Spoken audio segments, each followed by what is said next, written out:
What's up, everybody, and welcome to Shapes of Gaming, the weekly conversational podcast all about video games that's unedited, unfiltered, and unhinged.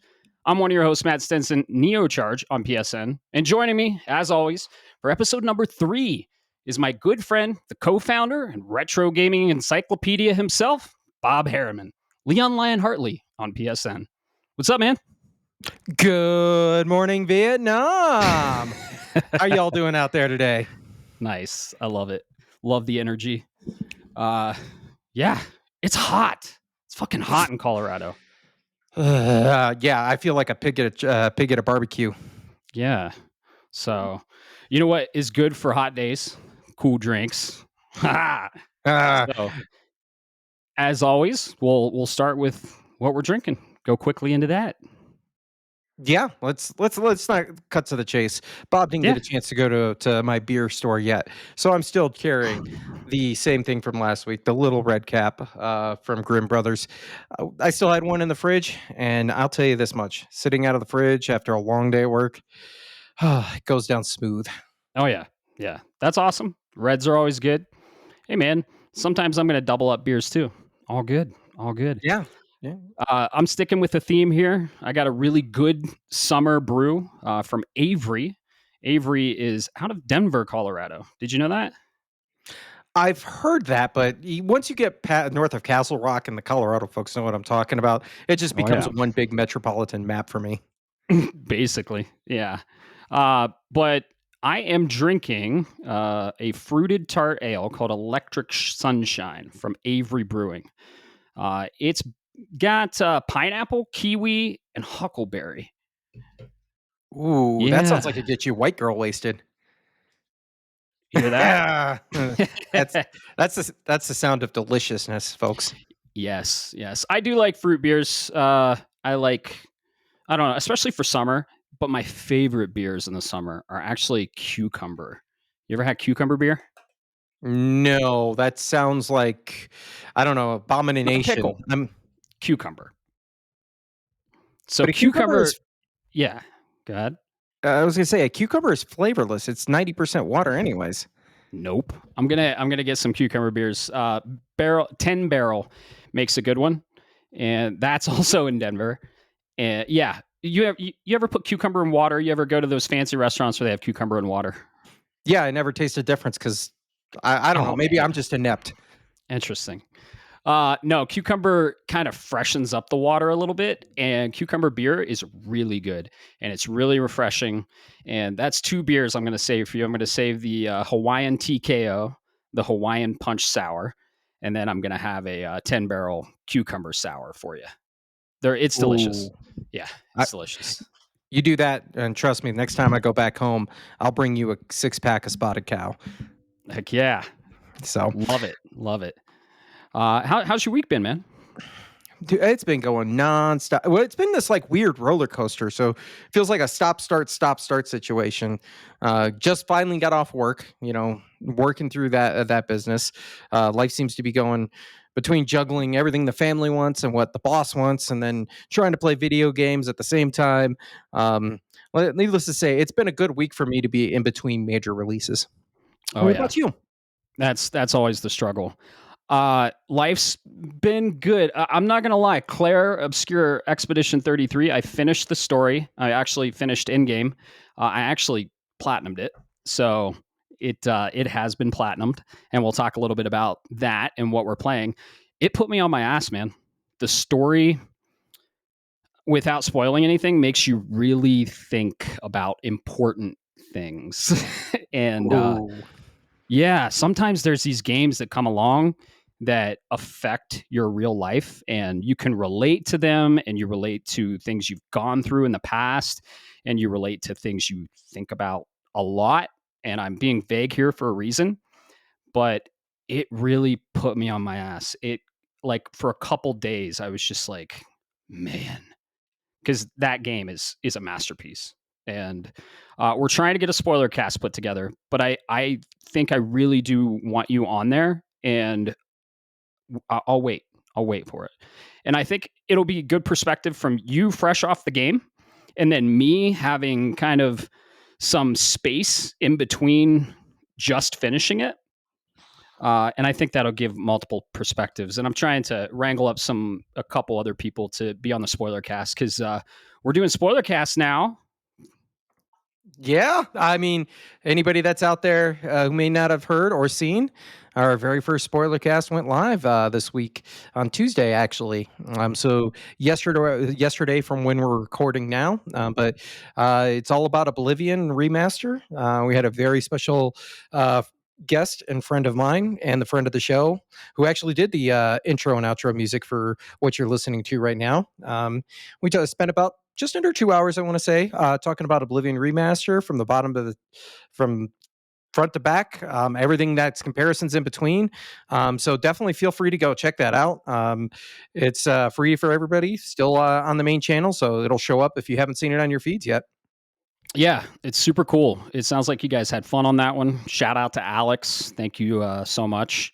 And yeah, he did the intro and the outro, and he was on the spoiler cast. Look at us bringing the community in, shaping this podcast with community involvement, right? That's what we like to do here. I finished Devil May Cry, the TV show. Really good. Ooh. Really good. I usually don't get into TV shows. I tend to lean into the video game based ones. And I was like, Devil May Cry, it sounds good. Adi Shankar did this one too, which he did Castlevania. Castlevania is my favorite video game based TV show. Season 2 is fucking perfection. Yeah, it was really good. If you grew up in any time in the 90s, early 2000s, the music is going to hit for you. It follows a lot of the story aspects of Devil May Cry 3, which is Dante's second origin story after DMC. DMC is his true origin story. Devil May Cry 3 is his actual origin story to the trilogy. I'm a huge Devil May Cry fan, but there were some episodes that kind of were like, that's interesting. They're doing that, or that's interesting writing. But other than that, incredible soundtrack from Power Glove. Power Glove did the soundtrack, most of it, and there's a lot of callbacks and 90s to early 2000s music. The intro is so it was a little interesting at first, but it did grow on me. And it's an incredible intro. It's Limp Bizkit rolling. So, You said 90s 2000s. I'm like, mhm. unless Oh, you yeah. have Limp Bizkit, Korn, Slipknot, A Day to Remember, you're not good. You're just not capturing the moment. Yeah, it's 8 episodes. Oh man, there's a really good episode. The finale is awesome, and if you play the game, you'll appreciate the nods and the atmosphere of it. It doesn't really follow the game storyline, so go in not expecting the game storyline. Just go in expecting high octane, devil slashing, badass Dante and Lady combat. It's so good. The soundtrack is amazing. I went in with mid expectations. I've heard mixed things. I've heard really good things too, and I recommend it. It's really good. I loved it. No, that's the best way to go in Yeah, for anything. Let's be honest. But you said as soon as you said Castlevania, you had me sold. That is probably one of my favorite animated series in the last 15 years. If I'm yeah, being honest, honestly, since before Full Metal Alchemist Brotherhood, it was that good. yeah. So did you see all 4 seasons and Nocturne? I didn't see Nocturne, but I saw the 4 seasons. Ugh. My so I will say you're right, second season is peak. After third and fourth kinda go a little off the rails for my taste. Um, but I mean, my god, the music, the artwork, everything that's in there is just it really can't be matched and beat. So to hear that being translated into Devil May Cry, which is the pinnacle of the definition of late 90s, early aughts. Mhm. Just the gameplay, the storytelling, everything else really strikes home for me. It's a huge callback, and I may have to jump on that train and find my kid, who I think is the one that's got a Netflix subscription, and jump in and check that because you had my curiosity. Now you have my attention. Yep. Yeah, Devil May Cry is one of the best hack and slash games. A lot of games have built upon that formula. A game coming out this year looks very Devil May Cry-ish, Lost Soul aside, and yeah, it's just they're incredible games. Five, the most recent one, so good. Yeah, Yeah, absolutely, yeah, and anybody, and you can't forget. Let's be honest; it's almost a meme at this point. But Devil May Cry, the importance of Devil May Cry comes from Resident Evil, and you got to appreciate what goes into that translation. But you're right. Since the PS1 era, or PS2 era, when that first one came out, and just the open cinematic, and I'm not going to get spoily, but you know what I'm right. talking about. That first scene Hmm. described Dante in such a way, with using a little bit of dialogue, not a lot of it, but it described Dante as a character and the way he portrayed life and the way he just lived things and saw things through his lens. You immediately were like, okay, I may not identify with this character, but I see exactly where this character is coming from. And then they topped it off with that excellent gameplay that everybody uses it nowadays. That hack and slash God of War, Yeah. it can realistically even have some that is almost like a cousin to that, if you Yep. ask me. Clair Obscure might even have some nods to Devil May Cry. Just saying. Yeah. So Clair Obscure yeah, can't have everything in it, guys. I don't know, man. It's crazy. But yeah, really good TV show. Thought I'd give a shout out to that. Devil May Cry, awesome. Yeah, I wonderful. they have been signed for a season two, so it was successful. They're getting a season two, super digestible, 30-minute, 22-minute episodes, 8 of them. You can knock it out in an evening if you wanted to. Hell So yeah, dude. yeah, really good. One other thing, my DualSense came back. My DualSense Edge came back from repair.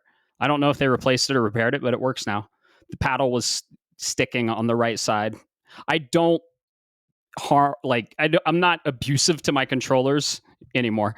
Uh, and I don't know why it was sticking. Yeah, we've all thrown controllers in our day, but the DualSense Edge, if you throw that one, that's an expensive mistake. But yeah, the paddle was sticking, and I'm not sure why. So reached out to Sony support. It's in a 1-year warranty. Shipped it out. They gave me a label. About a week, they shipped it back. It works fine now. Looks like it was replaced, and it doesn't sync with my PS5 anymore. So I think they replaced the whole thing. There was an internal component that was fucked up on it. Okay. So Well, it's also keep in mind it might also be possible they went ahead and had a test unit and they had to pair it with that unit in that's order to true. make sure and validate. So I don't know. Well, you know what? If you got a new controller, hell yeah! Especially that Yeah. was your 30th anniversary, was it? No, this was. I have two DualSense edges. This is my black one. The 30th is still going strong. So Hell yeah. Good, because that yep. would be a bitch to replace. Yes, it would. I fought for that one. Shit, that was crazy. But yeah, that's about all that's in my life, gaming wise. Should we get into housekeeping? Yeah, I say let's go ahead and hit that. Awesome. So we wanted to thank everyone for listening to the lengthy two-part series we had on a look back and a look forward for the year. We had a lot of games to cover, so we appreciate your time on that one. Uh, let's see, Spoilercast. We're doing Spoilercast now. The Spoilercast for Elder Scrolls 4 Oblivion Remastered is out. So go take a listen to that if you don't care about spoilers or you've played the game fully. Like I said, we're trying to throw together a Clair Obscure spoiler cast. That game definitely needs talked about. Other than that, so our Discord is growing. We're getting new members by the day. Thank you so much for the community there. We appreciate it. Keep the conversation going. To join Discord, if you're listening to this, you're like, hey, this podcast is cool. I want to be part of the community. To join Discord, the links are going to be on our socials. We have Facebook, Instagram. Just search Shapes of Gaming. We're out there. We're the only ones, and you'll see that invite link on the social pages. For the podcast, you can listen to us on the Apple Podcast app or Spotify. Pretty much any podcast app we're on there. Just search Shapes of Gaming. And if you follow, you'll get the new episodes every week. We post every Thursday morning. And let's see, YouTube. We're on YouTube. We're not on video yet, but you can go to YouTube, search Shapes of Gaming. It's weird because if you search with spaces, it won't come up. But if you search all one word, Shapes of Gaming, we come up. So I'm not sure why that's happening. I'm going to look into that. And yeah, those are our socials. If you follow us, it helps. If you like this podcast and you want to leave a review, like a short one, and rate the podcast, that'd be awesome. That helps us a ton too. But yeah, other than that, it's just we're trying to get this going and build a community and spread the good word about gaming and conversations, right? Yeah, absolutely, and thank you to everybody that's provided feedback already at this point. Um, it both good and bad, right? We take both sides of that coin, and really take it to heart. I know the most common theme that has been discussed is the length of the podcast, and totally understand. You know, we're asking for the most valuable currency that you have, and that's your time. So we've kept that in mind. First and second episodes were a little bit longer. We're still shaping this thing out, if you will. And we'll definitely we're trying to keep this down, and we'll cut this down to a more reasonable and easier digestible, I guess you could say, Yeah. podcast for you to listen to, because we know you got life and you got things to do, and Lord knows sitting here recording for 4 hours is already going to be a take up of my time, and I am willingly doing that. To ask you as the listener is a little rough. Yeah, the we had a lot to get through, and like I said, we appreciate your time. But yeah, feedback is crucial to us. Any questions, comments, concerns, thoughts, ideas, anything you got, send our way on the Discord. We do read it and we listen, and we're on there frequently. So be sure and let us know what you think. So, with that, let's get to some news this week. We have a few things. PlayStation bought a new studio or created a new studio, I guess. Rolled from another studio they bought. So Team LFG, Team Let's Fucking Go. Yeah, that's No, what I read when I saw that. me too. Me too. Apparently, it stands for Looking for Game. I still see Let's Fucking Go. This was kind of incubated from a lot of people from Bungie, and they're apparently doing the Gummy Bears, codename Gummy Bears game. And this game is supposed to be a MOBA with an art style kind of like Fortnite, they said. So that'll be interesting. I'm not even the least interested, but it's cool. PlayStation's got a new studio. What are your thoughts?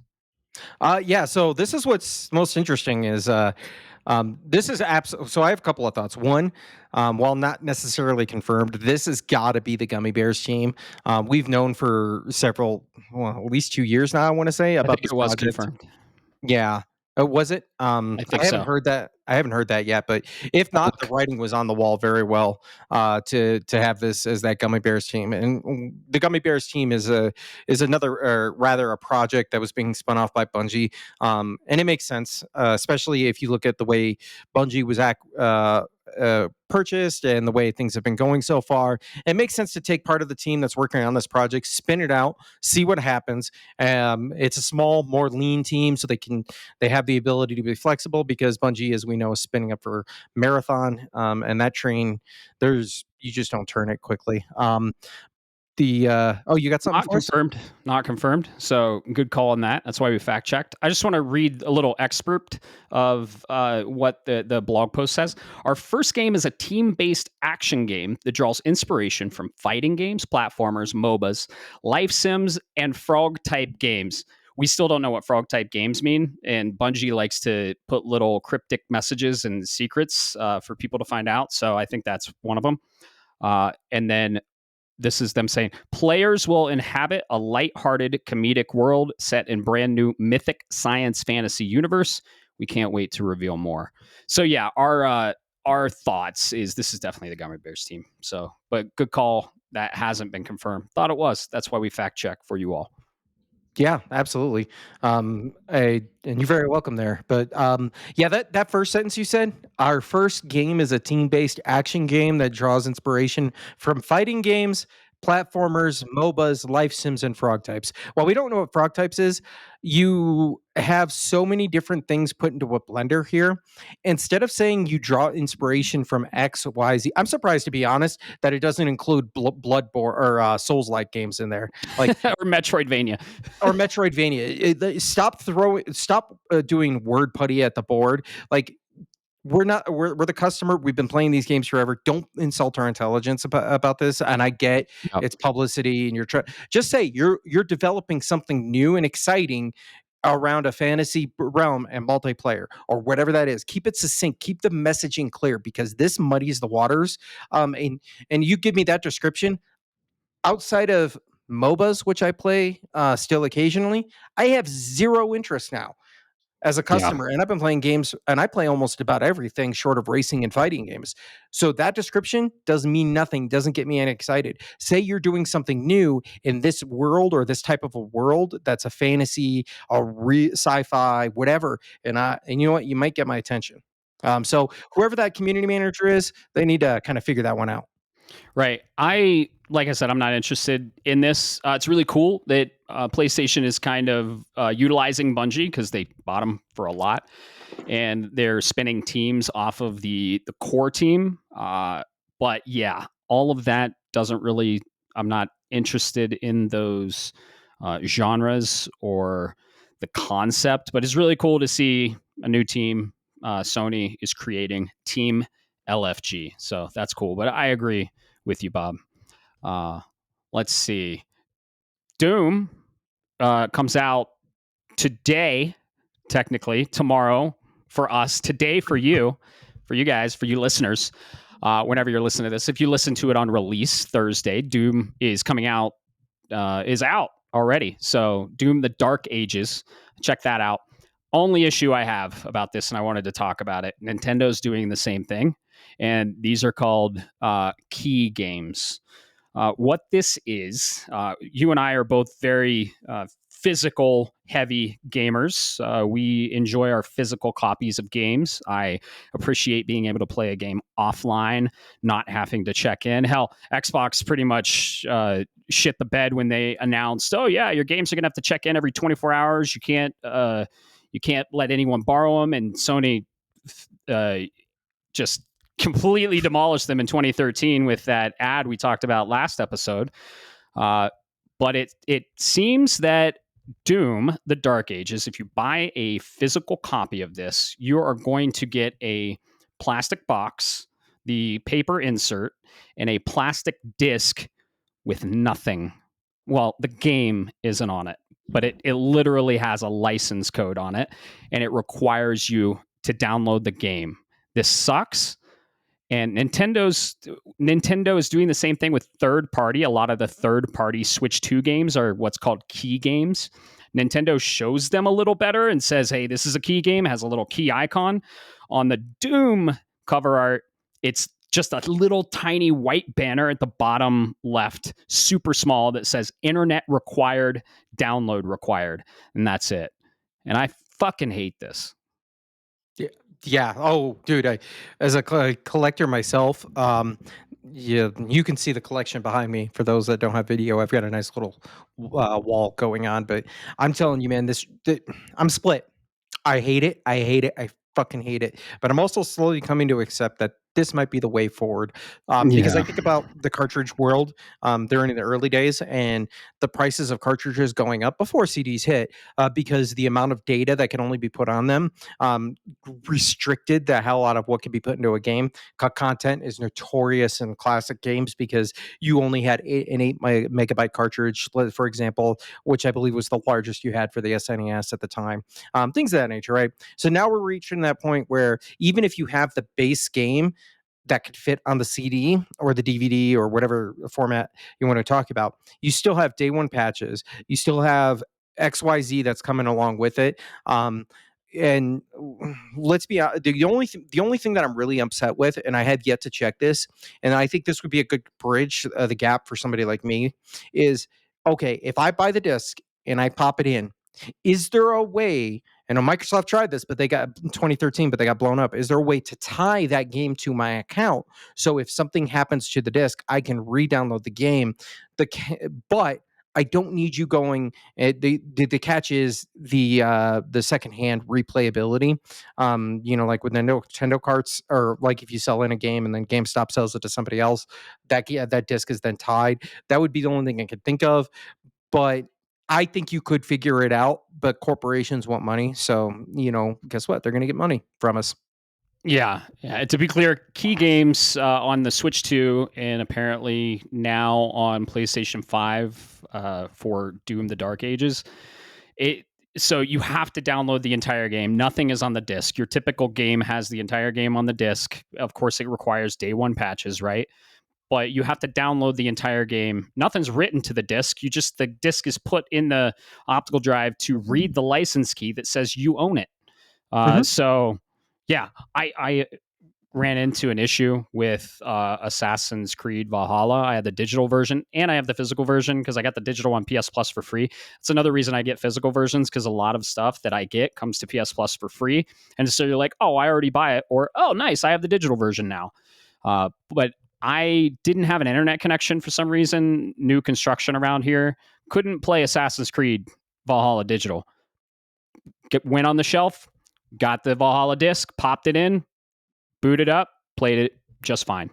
And it actually read that I had the digital version and just used the disc based, I guess, license for me to play it. But I didn't have an internet connection, so that was kind of cool.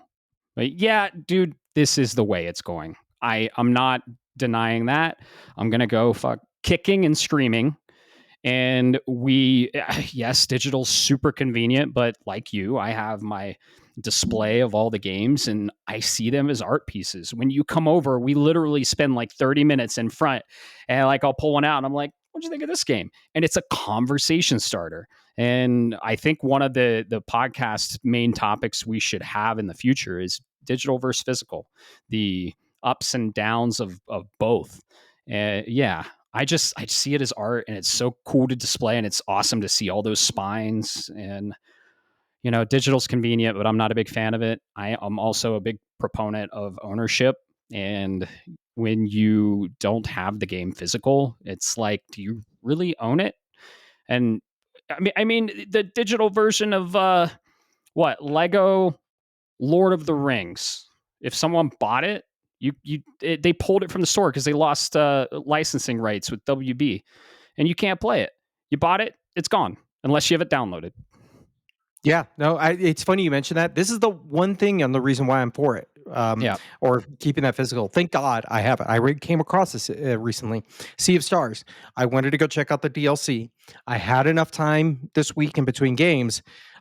I got the Sea of Stars with the PlayStation Plus when it was part of the platform for free. Went and bought the disc version because I really wanted to support the developer.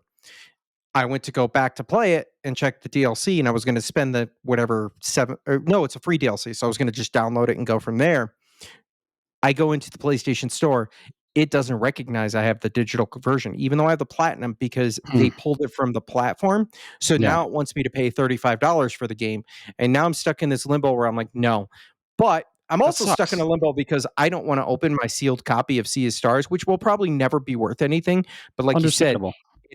it is a conversation starter. Without those conversation starters and with your friends, I couldn't pull off the shelf and say, "Hey, you see the signed disc from Metal Gear Solid?" Like, don't. That's how you have conversations with your friends about that stuff, and you show them the cool things. Flex on them a little bit if you want. But yeah, it kind of sucks. But I'm gonna go, like you said, I'm gonna go kicking and screaming the whole time, whole way. Yeah, it's inevitable. It's going to happen. It's corporate friendly. Like it's to the benefit of the publisher and the storefront owner to be digital because they have complete control over it. It is not consumer friendly, other than a convenience standpoint, because you don't own it. And Mhm. yeah, it's ultimately it's gonna happen, and yeah, I'll go kicking and screaming. But yeah, Doom: The Dark Ages. There's no game on there. I still got the physical copy. It's coming tomorrow. I'm excited for it. Let's see. The Nintendo Today app. Do you have that app? Yes, of course I do. Why wouldn't I? Yeah, it's a pretty awesome app. It's cool. It's light, and every day you get a nice little animation depending on the theme you have set. I of course have Zelda theme set. Why would I not? Oh, I didn't know you could change the themes because I selected whatever I wanted to get. I just selected everything for news feeds. I learned that. I learned that you can choose the theme because I saw one of my friends had the app and I was like, how the fuck do you get Link on here? I just have Mario. And they're like, oh, choose your theme. And I'm like, well, shit. So, Nintendo Today, you can get on the App Store. We got a really awesome little clip from Metroid Prime 4, and it's called Samus Arrives. And this just looks incredible, feels incredible, and like you said, it reminds us of the opener for Episode 3, Revenge of the Sith, where she's flying in.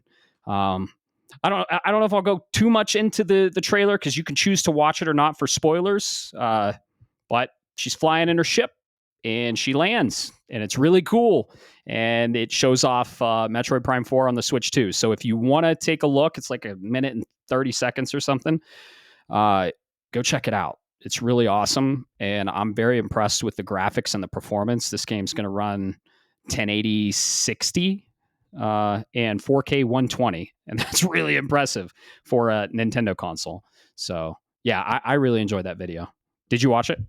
Oh yeah. Yeah, My only regret is it's in the Nintendo Now app. I couldn't find a yeah, link anywhere online because right. I want to see it blown up for one particular reason. Um, you've already discussed what we already immediately were Revenge of the Sith, but is the ship. The little known fact is so you can't really see the ship flying in the original like Metroid Prime, but there are some certain Easter eggs with that ship for the designer because it was the first true sci-fi ship that he got to do from like scratch. So he kind of was like, "Ooh, let me add little inspiration pieces." So there's actually some Star Wars inspiration. I'll let you guys go look at Hmm. that trivia on the original ship, but it's with the guns on the underside that you never see. So now I want to blow it and set it up on my phone. I want to put it on my big 65-inch TV with the OLED and go okay and start going and examining, being that uber nerd and going pixel by pixel. That's my only regret. Maybe there is a way to do it out there. I didn't honestly take enough time to look, and if not, that's my only sad piece. Otherwise, I am super excited. And Metroid Prime, this just makes me more excited for that damn game, man. Oh yeah. Uh, we could watch it on my uh, OLED iPad, and we could. It's a little bigger, yeah. So we'll do that, and I'm curious now too. But yeah, it's the ship from Corruption, Metroid Prime 3 Corruption. It's the ship she flies. No spoilers for the end credits video, but it ties right into that. We're going straight from Prime 3 Corruption right into Prime 4 Beyond. So I couldn't be more excited. It's still my most anticipated game of the year because I just platinumed my previous most anticipated game of the year, which yeah, blew away my expectations. But yeah, that video looks cool. Go check it out. Lastly, just a real quick Helldivers news. We got some Helldivers news because we play Helldivers. We have a lot of listeners that play Helldivers. Helldivers Illuminate is coming out, and this is basically just a new free update with new enemy types, not a new enemy faction. Because when I read enemy types, I was like, "What? We're having a new enemy faction?" Because I still think a fourth one's coming, but no new enemy types. You can read up on it. I don't. If you don't want it spoiled, I won't spoil it. But it's on the PlayStation blog, and you're getting a new season content. You're getting a new little pass to spend credits on and stuff like that. Helldivers is such a good time. We both platinumed it, and we love it. Yeah, So, absolutely. My only regret with this update, and I'll let people go read it, is the fact that the year of 2025 is a banger year of video games. So my ability to get in and play it is very limited because Helldivers is it is a black hole game for me, as you would always say all the time, Matt, where it's a Yeah. game you could just keep going back to the well and you're going to enjoy it every time. I don't think there was a time when I was playing Helldivers where I was frowning. I was grinning ear to ear the entire time. I miss being able to jump in with the boys and spread some managed democracy. So that's the one thing I'm super excited to see that they're still supporting this game as they Oh, yeah. should. But I'm just sad because they are going up against they got a live service game racked up against a massive year of games. Oh yeah, there have been banger after banger released, and we're not even halfway through 2025. So yeah, I'm at the same place there. Love to play some Helldivers. Maybe we'll jump in, just kill some bugs, and do a dive or two. I don't know. Check out the new update. I checked out the update when you could drive cars, and we were all in the car. We were all like, it's basically the Halo Warhog. Let's be honest, and that was really fun. So maybe I'll check it out. Uh, that wasn't the last thing. Just this is lastly, there was something announced that is very, I don't know, you could call it obscure or unique to me or us, but MAGFest. MAGFest is Music and Games Festival. Okay, not a lot of people know this. It's in National Harbor, Maryland. It's in late January, mid to late January. You, Bob, basically take Comic Con, uh, Penny Arcade Expo, PAX. Let's throw PSX in there, PlayStation Experience, for those of you that know that. And orchestra, live video game music, full stage, full arena. Pack that, combine all those, pack it into 4 days, and put it all in a very luxurious hotel resort on one of the bays around Washington, D.C. And then cram it full of everyone that's passionate about games and, most importantly, video game music, as well as cosplayers. You get MAGFest. I went for the first time in 2023 with a good friend of mine, a good friend of the show, too. Shout out to Infinity's End. He was constantly talking me into going, and I loved it. And it's the best time ever if you are into games or video game music. And we got the theme today, and it is Mega Man X themed. They have a theme every year. Theme last year was Sonic. The theme the first year I went was Metroid Prime. Uh, yeah, Mega Man themed MAGFest. I'm super excited for this.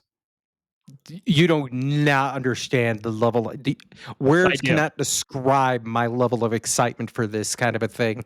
Yeah. As soon as you say music, video game music, and you slap Mega Man on there, I immediately start thinking of the Mega Man X soundtrack in my head. I mean, don't get me wrong, you've got everything from Legends and Battle Network and the OG, and I could go on and on. The point is, Mega Man X is the definitive video game soundtrack for me.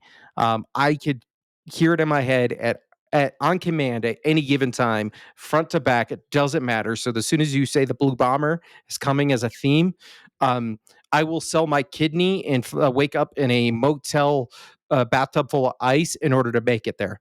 There is no ifs, ands, or buts about this. Yeah, it's happening. We're going. No question. We're going. And when I say this is like a big festival that not a lot of people have heard about, the like top 3 performers I saw last year, or should I say this year, it was early January. You ever heard of Power Glove? Who hasn't? Right. Power Glove did the DMC soundtrack. They were there. I saw them live. Bit Brigade, they were Oh, there. Saw them live. There's a lot of pretty famous musicians and bands here. I saw Master Boot Record. If anyone knows them, they probably stole. I think Power Glove or them stole the show. And when I say like a arena stage, this is full production, like blast your ears, metal, synth, just a concert. And they have probably 3 every night for 4 days. I'm telling you. Like, check it out. We're going to be talking about MAGFest throughout Shapes of Gaming, these podcasts, because we're going to be hyping it up, and we're going. We might try and do a podcast in the hotel. We're not going to promise anything because hotel Wi-Fi sucks, but we'll look into it. So yeah, MAGFest. Look it up. Go to magfest.com or just search MAGFest. If you're a gamer and you love video game music, this is the best event.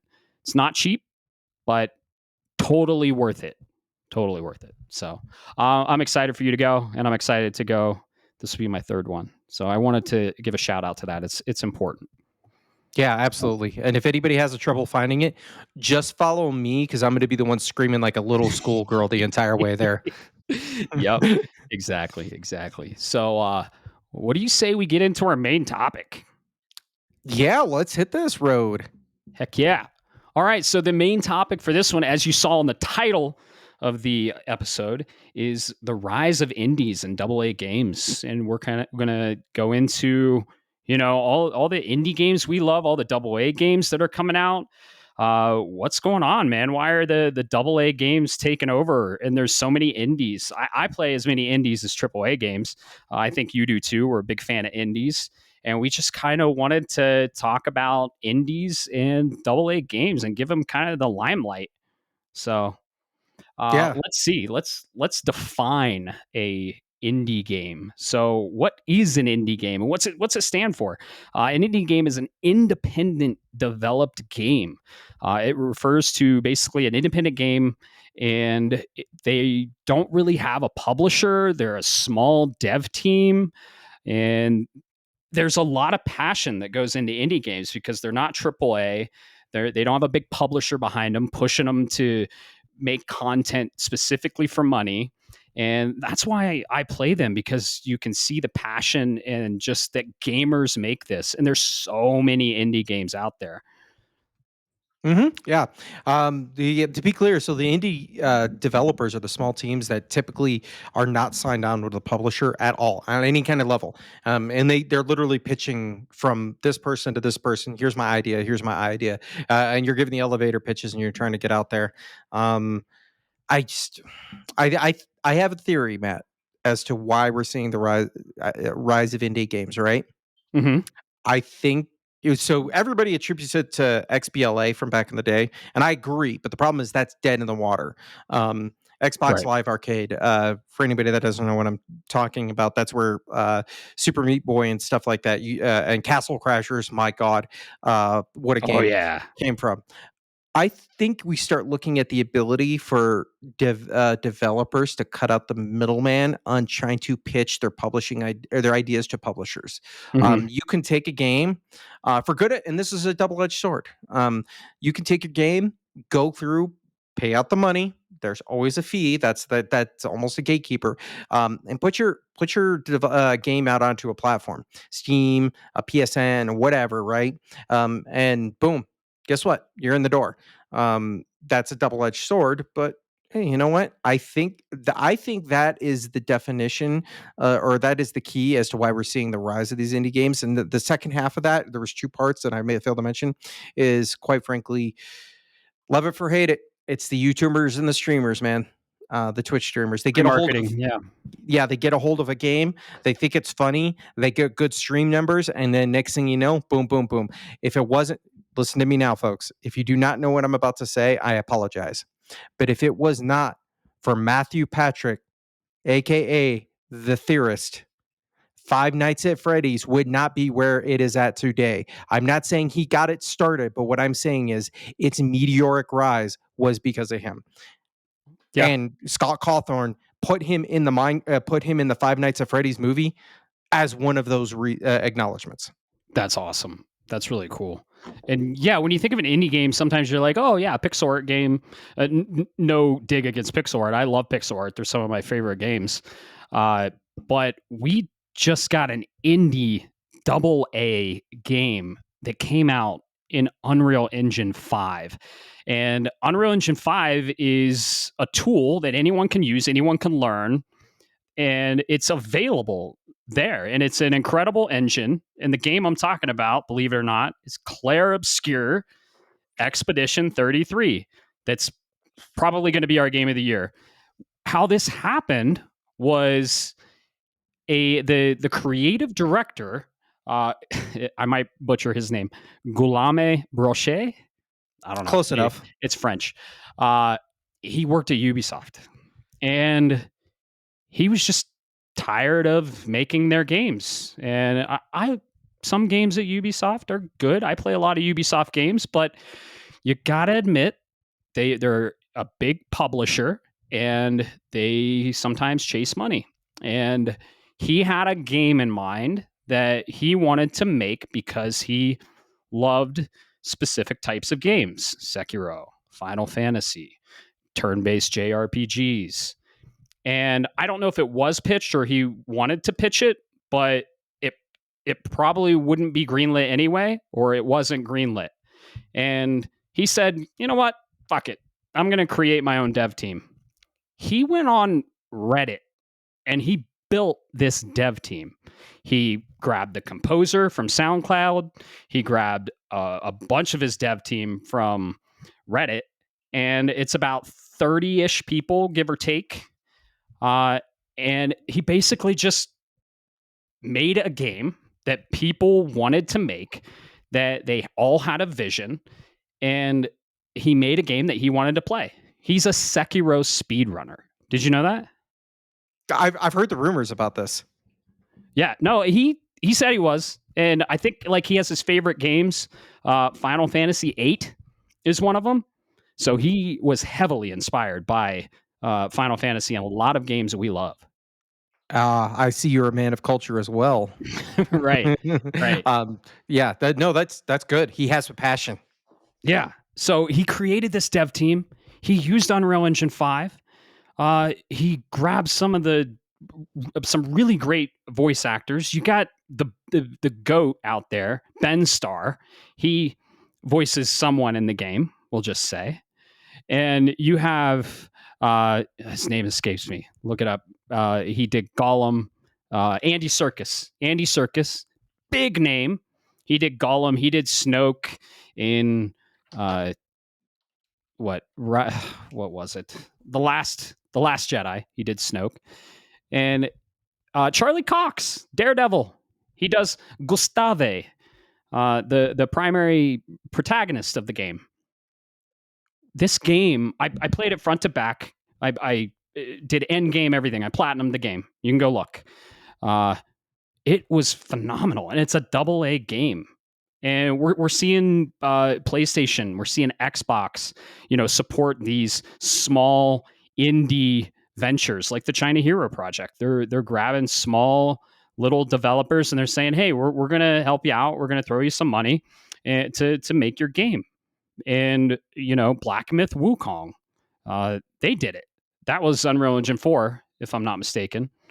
But that was a really good game too. So the rise of these indies, I love that these big conglomerates, PlayStation, Xbox, even EA. EA does the EA originals. They're pulling some. Is it UE4 or UE5? So it initially started on UE4, but it developed ultimately on UE5. By the way. Okay, gotcha. Fact check. Thank you. Clair Obscure and Clair Obscure and Black Myth, they're gorgeous games. Clair Obscure, hands down, and this has a lot of weight to it, is the prettiest game I've ever played. Now, there's some blooming and light effects in there that are interesting, but looking at it in a AA perspective, you're like, holy shit. Like the 1% of polish that goes into like AAA that probably takes another $1 million to $2 million to do is not there, right? But that it doesn't matter. You play a pixel art game, Final Fantasy VII, the original. Look how that looked, right? I know we're in 2025, but UE5, they utilized it. It's gorgeous. There are some graphical, interesting things in it. But yeah, dude, AA game. It will get Game of the Year, Bob. and I'm gonna stand on this hill. I'm gonna stand on this hill. You know why? I played it front to back. It's my game of the year so far. We there's a lot of games coming out that could top it. Probably not. I thought this about Rebirth in April too, and nothing topped it. This is a game that drips passion and creativity that speaks to creators and artists. And guess what most of the people on the judge panel for the Game Awards are? I don't know. I've never looked. They're creators. Kind of Funny is one. They're creators and artists, and they create content just like us. They do podcasts. I think it's going to speak to them on a different level, and they're going to. The only thing it has against it is it came out early in the year, so that sometimes there's some recency bias with the game of the year at the Game Awards. But I think these creators and these artists are. It's really going to resonate with them. I mean, it did with me. We're technically creators. I really do think it's going to get Game of the Year. And another thing it has going for it, it's a double A. They're the underdog. Keeley likes bringing people on stage that don't get a lot of limelight. And yeah, I'm going to stand on this hill and I'm going to say Clair Obscur right now, mid-May, is going to get Game of the Year in early December at the Game Awards. It has my Game of the Year. It's probably going to stay my Game of the Year. Probably. I mean, Metroid Prime 4 is coming out, so we'll see. Yeah, I think it's going to get Game of the Year for that reason. It drips creativity and passion, and I'm going to talk even more about this in the what we're playing. So Yeah, no, I could tell you're excited and passionate about it, and that's what a good game does. First and exactly. foremost, like it generates. You can see somebody's really excited about it, and they want to talk about it, and then it's like sitting around at the lunch table as a kid, and you're like, "Did you see? Oh my god!" and so on and so forth. But I will say that is a bold statement because you're forgetting about something that's coming. Well, you're not forgetting, Death but you're Stranding 2 and you're Ghost. I'm not. I'm not forgetting. no. You're overshadowing the possibility that in less than a month, SGF hits and we see something that's been cooking for a while. I don't know what it is. Shadow drops. Shadow drops and hits you within the next 4 months. I have my hopes and dreams and wishes. One, because of the type of gamer I am, and two, because of my our league that I think hits. Oh, And yeah. you know what I'm alluding to. But Mhm. that's good because if I have to be, I haven't played it, Claire. And when I get to it, probably right before Death Stranding 2, that's my goal.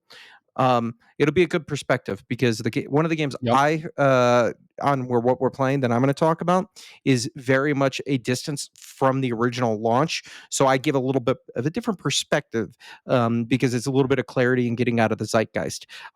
Because quite frankly, I know what my current game of the year is, so we'll see if it gets topped. Because my current game of the year is not really a triple A, if you Mm-mm. look at it, and It that's used to be my game of the year.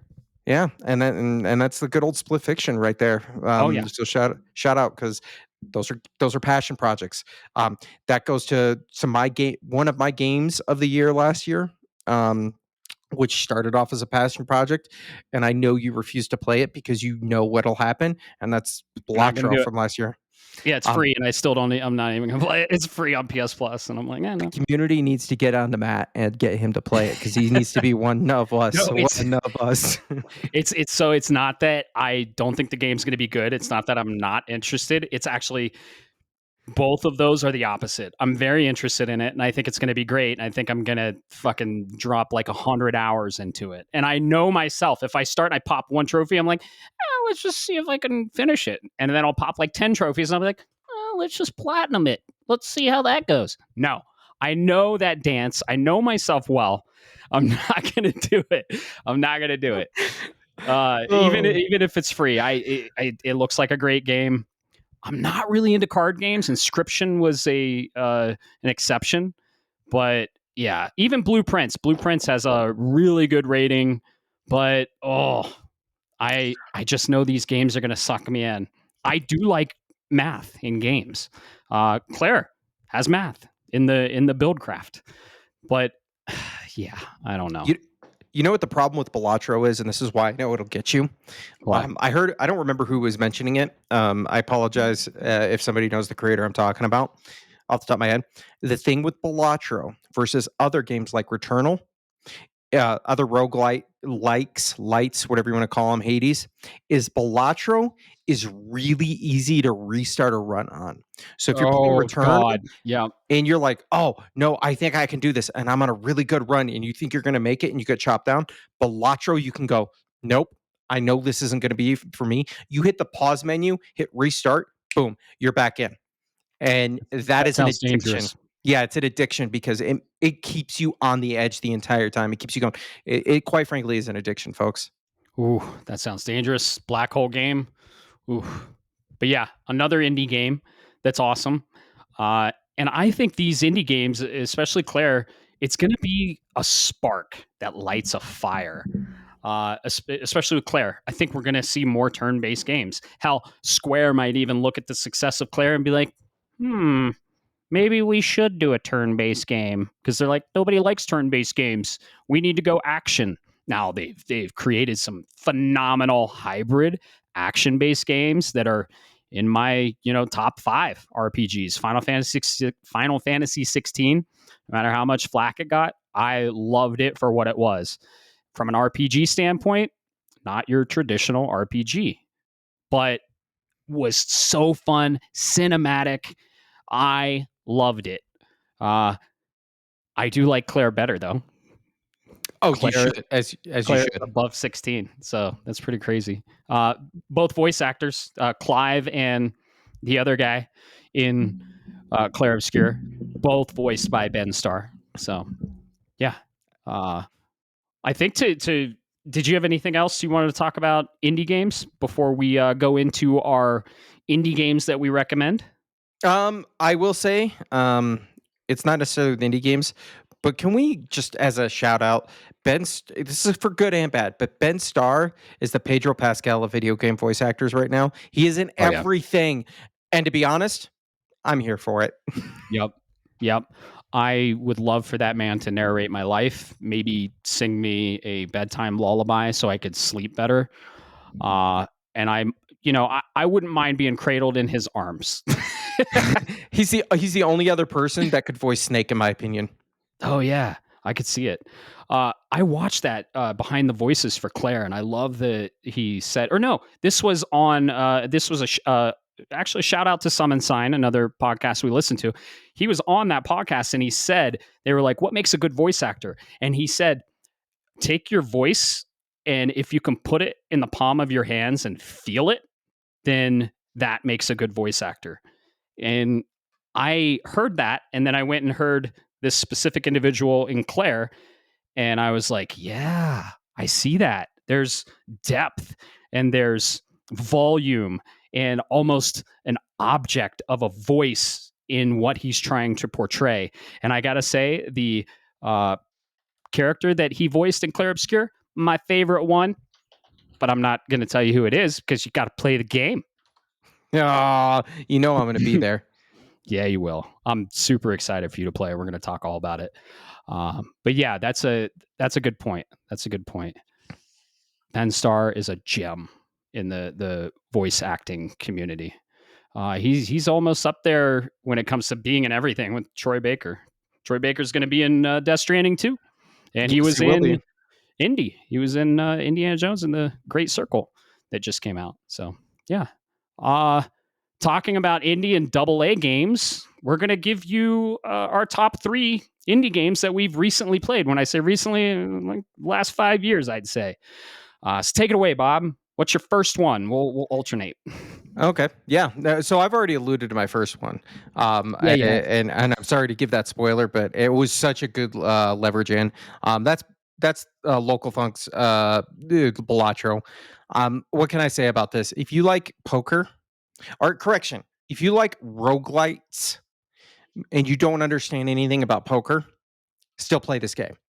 That's the best way to describe this game, because it will give you everything you need.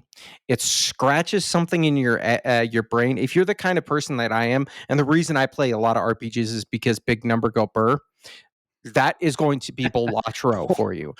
And you see, Matt's laughing. You know why I'm laughing, bud, because you know exactly what kind of addiction that it is. There's Oh a yeah. reason this game was on everybody's game of the year list last year, and that's why I put it in there. Because, quite frankly, it is one of my. It is probably my favorite, if not my favorite, probably one of my second favorite indie games in the last 5 years. There is a simplicity in design that keeps you hooked but doesn't ask for microtransactions. They could easily inject microtransactions, and with the addiction level of this game, people would pay more than they do for Fortnite skins, but they don't. They Oh ask for you wow. for your $10, and they ask you to challenge yourself, and that's I what I respect care that. about. That's Oh, awesome. and you can customize the cards. So they've done collabs. Yeah, Go look it I up. heard. Yeah, yeah. Yeah. Uh, Looping back to Ben Starr for one of the award shows, he actually dressed up as the Joker and accepted the award for Balatro because the developer, the one single guy, I believe, is anonymous. He doesn't want to know. He doesn't want people to know who he is.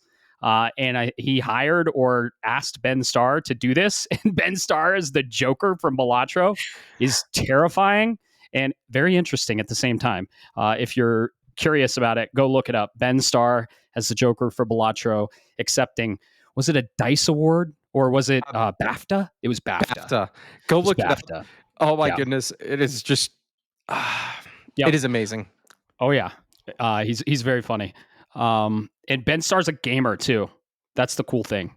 But enough about him. We'll talk about him many more times on the podcast.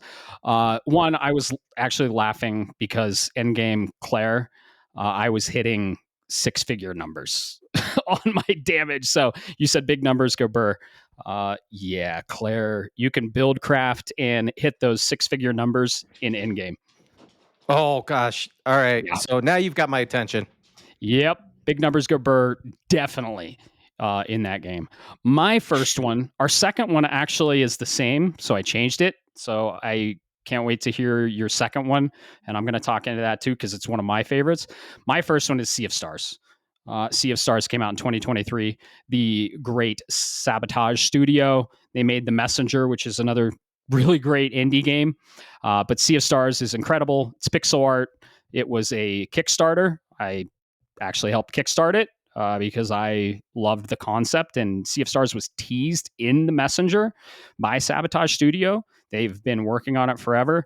It's a turn-based JRPG, incredible music, some of from the likes of the composer of Chrono Trigger. And what can I say about this game? The characters, the story, all incredible.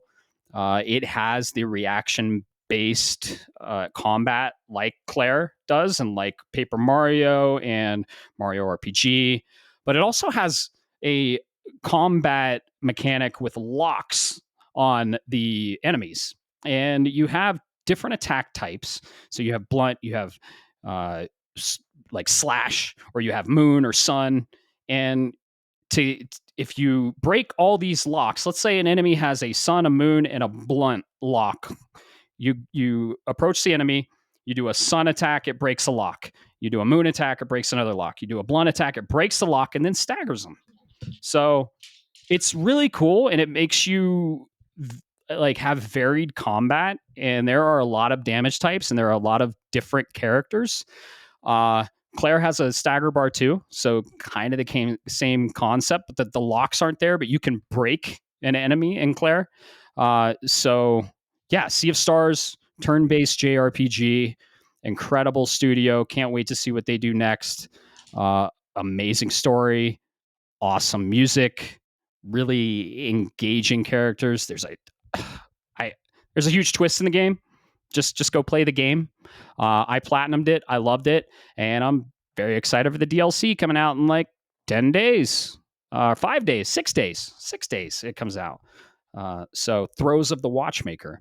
But yeah, Sea of Stars. Shout out. Go play it. It's amazing. Oh, dude. So I will say, the you saw my list because I put them in our document notes.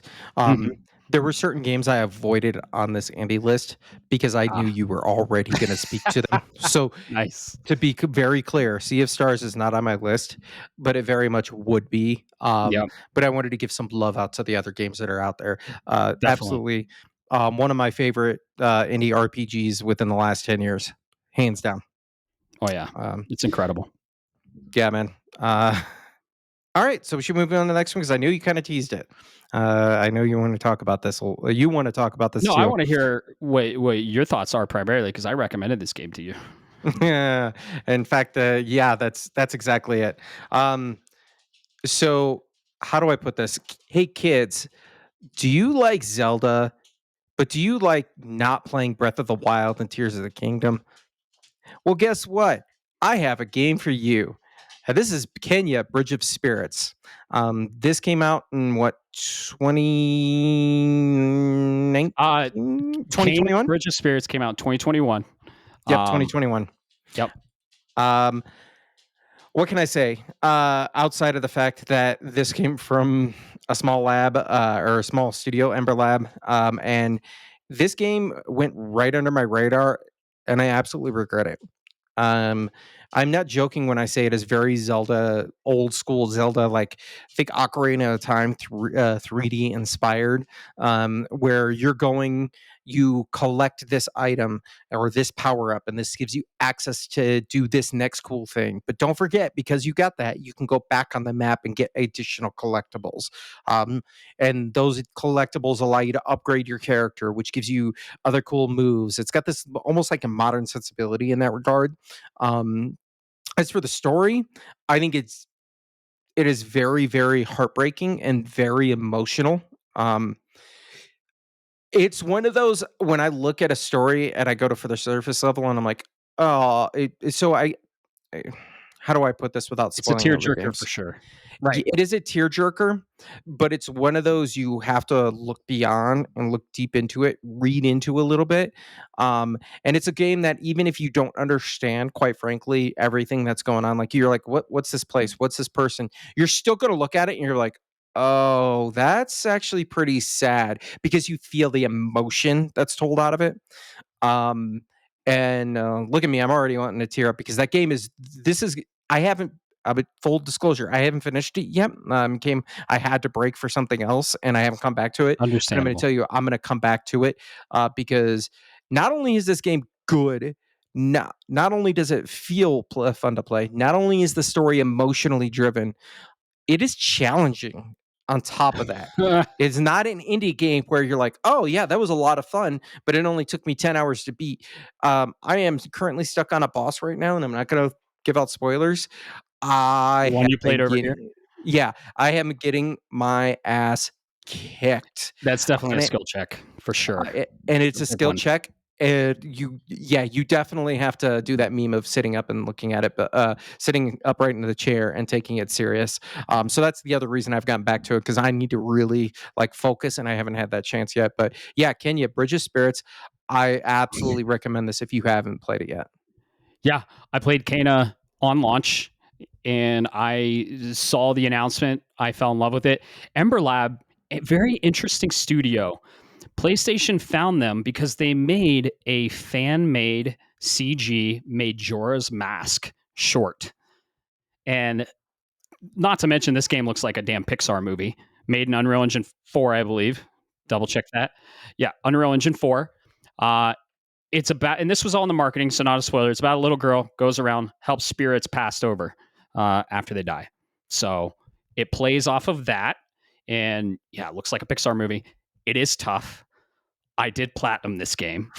One of the trophies requires you to play it on the hardest difficulty, which is called Master Spirit difficulty or Spirit Master. You basically get one hit with everything, and I almost put it down because it was so challenging. But dude, I love this game. It was my indie game of the year for 2021. Uh, Kana, it was a early like launch window PS5 title. Incredible indie, and I'm so glad you played it. I'm excited for you to finish it. We'll get you past that boss. I can give you a build that I use that is very good against that particular boss. We'll get you past it. But I'm glad you're liking it, man. Yeah, absolutely. I can't say enough good things about this game, man. Yeah, Um, yeah, really good, really good. That was my second one too. So, but I did have some honorable mentions. I had three of them. I'm gonna pull from there.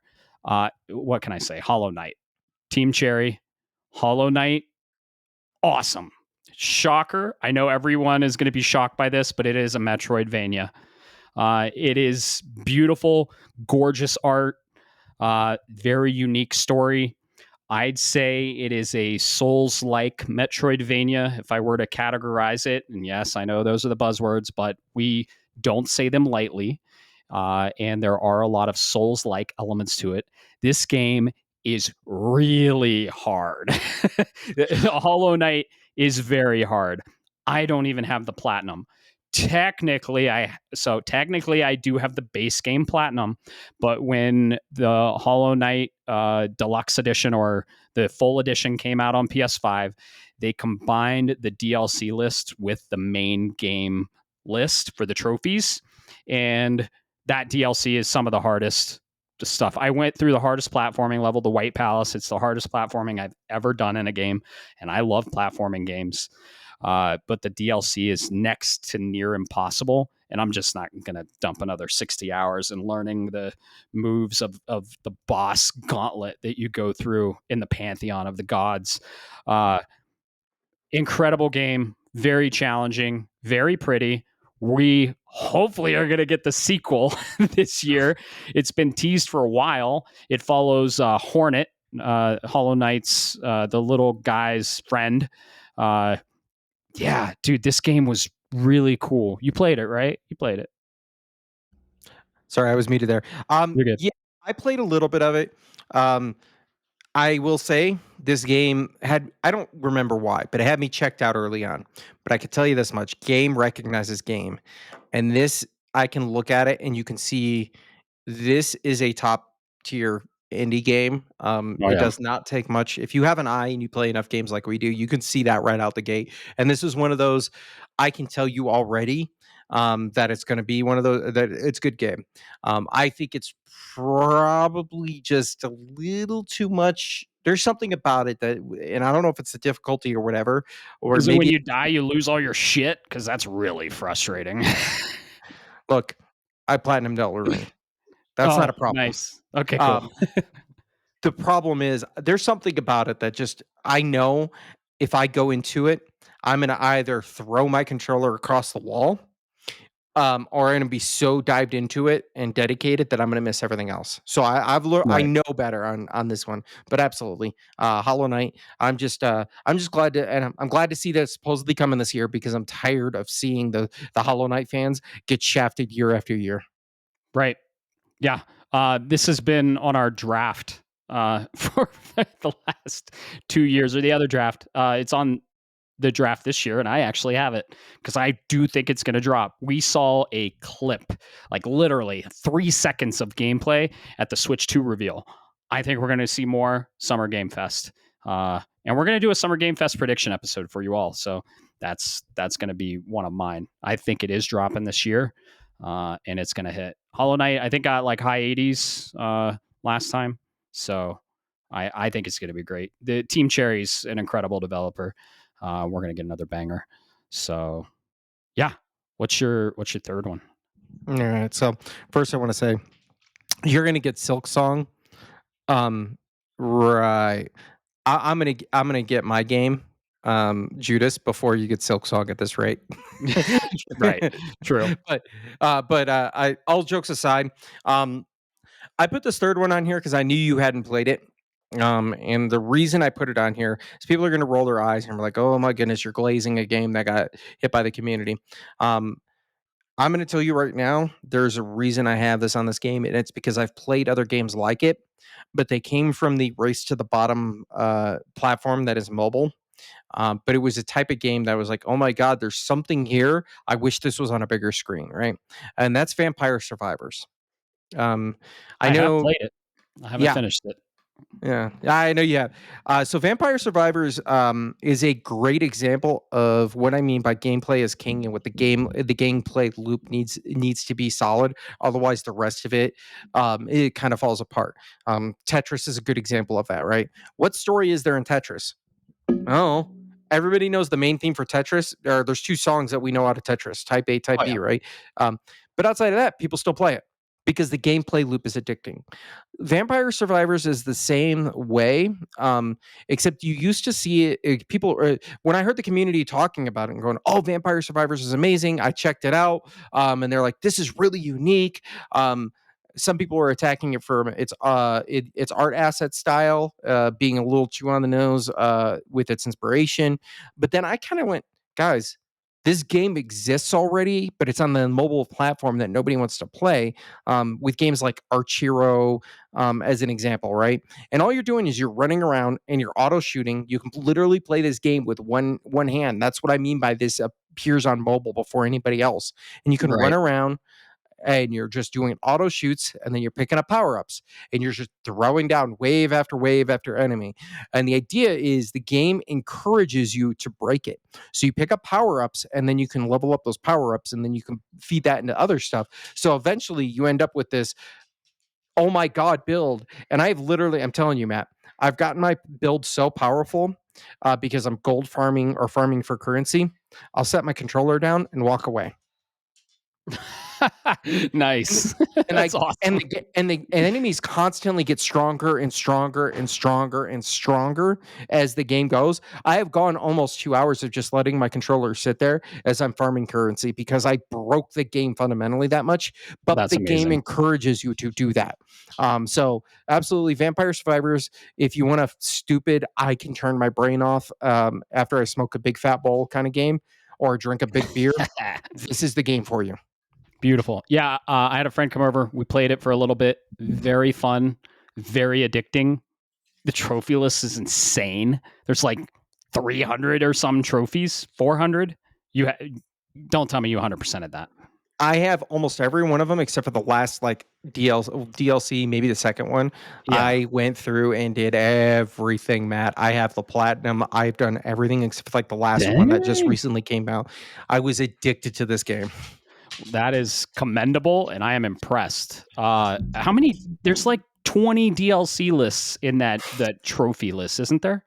That's awesome. Something like that. Yeah. Let me Okay. look Look at that that up up while you talk about your third one. for sure. I'm gonna give my other two honorable mentions before I give my third one. Just gonna shout them out there. Bloodstained, Bloodstained, Koji Igarashi. I don't know if you know him. He created Castlevania, left Konami, decided to start his own thing. He created Bloodstained. Basically, inspired by Symphony of the Night, one of the best Castlevanias, and it follows a new protagonist. Very awesome. One of the characters is voiced by David Hayter, actually, and it's really good. Yeah, I believe. Fact check me on that. I'm pretty sure. Just look up Bloodstained David Hayter. Pretty sure he he did the VA for the dude, the samurai dude. I'm pretty What? sure he did. No, Yeah, you're yeah, no. yeah. What's his He name? plays Zangetsu. Zangatsu. Yes, yes, What? yes. You need I to play that. knew it. There's two. Oh. There's two prequels that are pixel art 16-bit, straight from NES, Castlevania 3 and 4. They are really good. I platinumed all of them.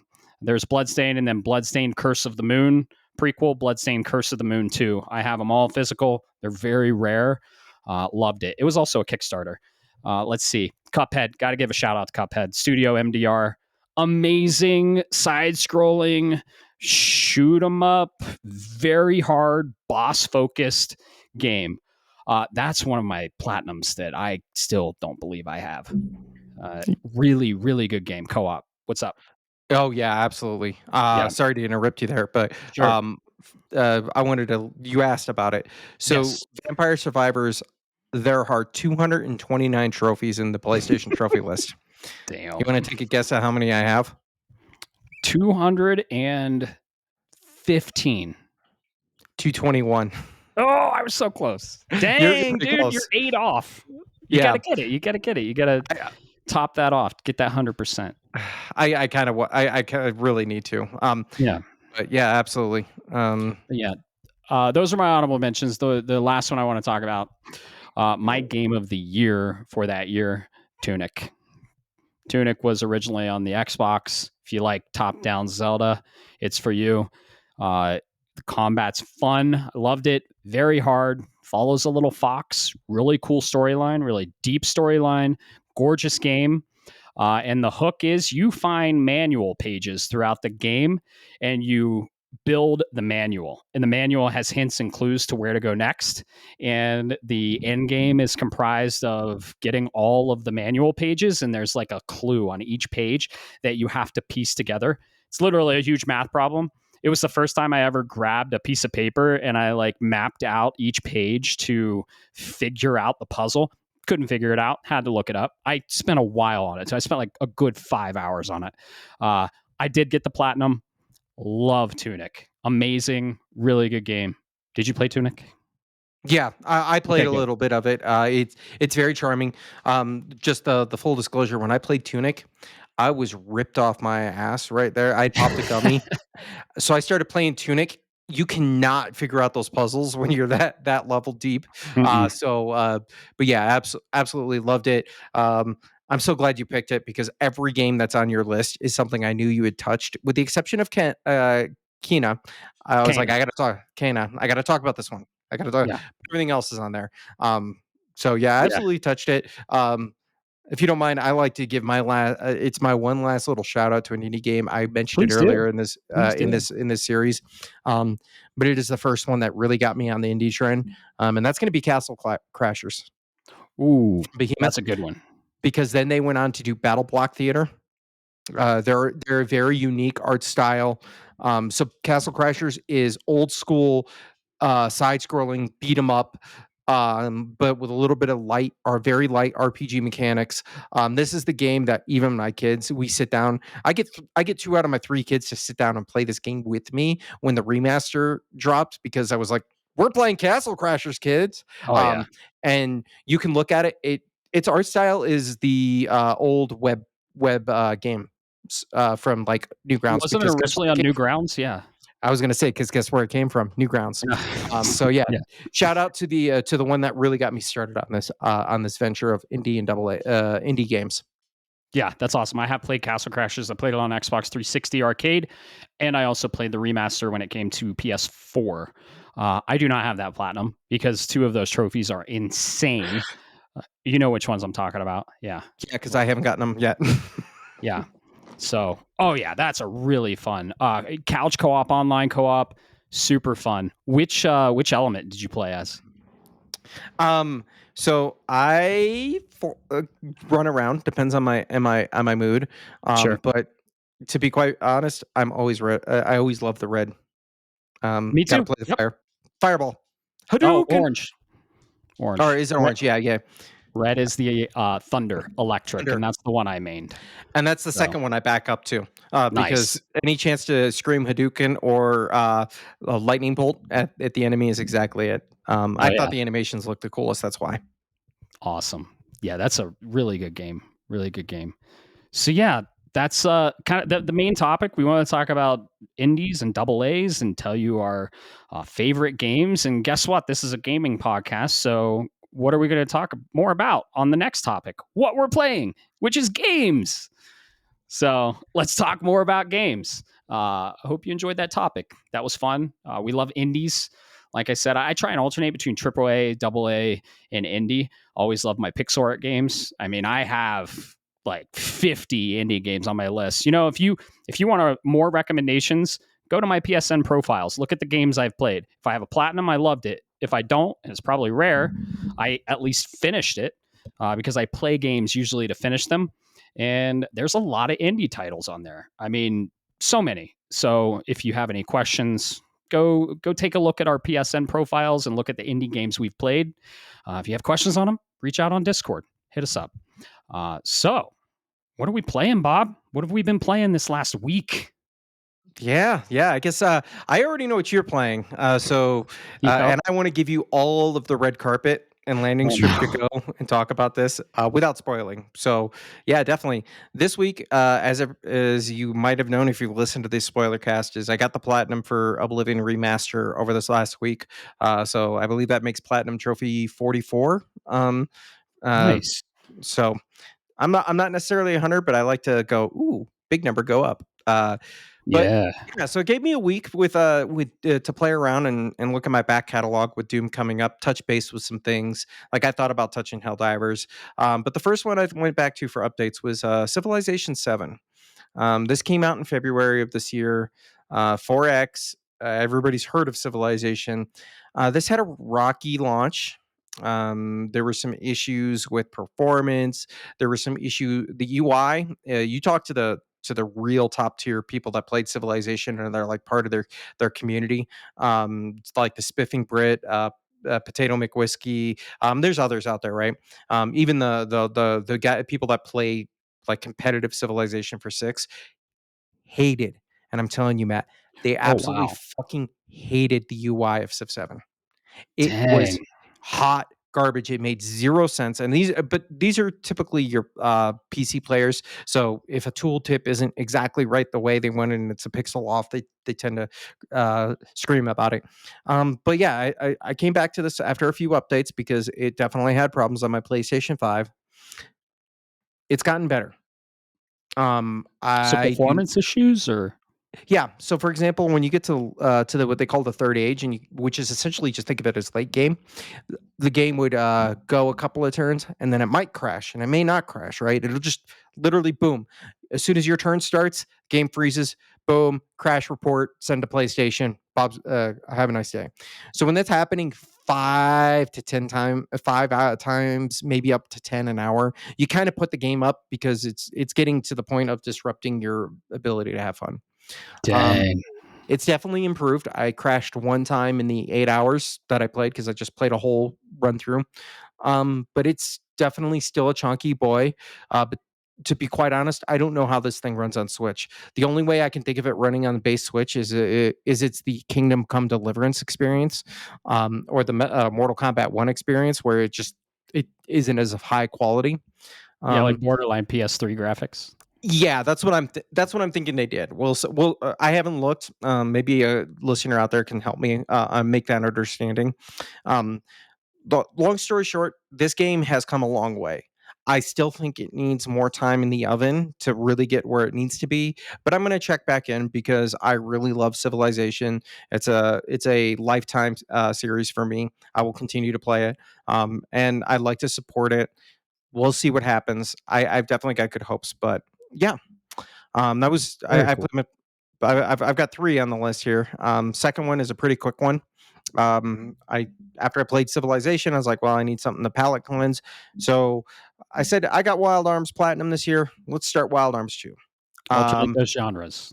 I uh-huh. like it. Alternate the genres. Yep. It's been a while, probably since close to just after release since I played Wild Arms 2. Um, it is a turn-based RPG with you very unique mechanics. Where the difference between this one and the first one is there's more than 3 people for a party, but you can swap out, right? The story is better. I think it's kind of like Wild Arms 1, but it's just more polished. Like you can see Wild Arms 1 ran so this game can fly. I think Oh, from here okay. this point on out, Wild Arms gets a little weird in my taste, but this is the if I'm gonna speak frank, this is my favorite Wild Arms game. One is great, Okay. but Wild Arms 2 is really good. It's just overall better. Exploration, combat, characters, the story, the whole 9 yards, right? So definitely go check it out. But I had to stop because it's a turn-based RPG, and I know I've got Yep. one coming up here in the next couple of weeks. And as much as I love my RPGs, I just want to give it breath. I want to kind of like give that breathing room before I really crave dessert. Smart. Um, Yes.